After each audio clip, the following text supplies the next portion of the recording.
Hi guys, welcome again to another episode of Door Gym. So Jesus here, or you can call me Papa Sausage. Okay, so napapansin ko nga dyan sa comment section natin, medyo maraming tumatawag sa akin na coach. So just disclaimer lang guys, hindi po tayo coach. And kagaya nyo, fitness enthusiast din tayo. At yung mga sinishare nating workout dito sa Facebook, yun yung mga naging effective para sa akin at baka makatulong din para sa. And konting backstory nga din, dati nag-workout din tayo sa gym, pero dahil nga nag-work na din tayo at mas convenient mag-workout dito sa bahay, bumili na tayo ng mga equipment. Pero before, mas okay talagang mag-workout sa gym kasi nga kompleto yung mga equipment, mas makakapag-heavy ka, mas madaling gamitin yung mga machine kesa dito sa mga free weights at dumbbells.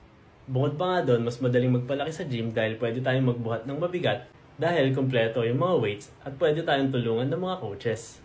At ang pinaka pa nga, mas mahirap mag-leg sa bahay kung wala kang squat rack. Pero nga, dahil nga ngayon nag-work tayo at marami na rin tayong ginagawa, mas priority na natin yung convenience. Kaya naisip ko din, mag-home gym na lang. At i-share sa inyo yung mga workout na nagagawa ko na naging effective para sa akin. Kaya kung kailangan nyo pa rin ng mga home workout ideas or home workout equipments, check nyo lang yung TikTok shop ko or yung yellow basket sa video na to. Follow for more. Bye-bye!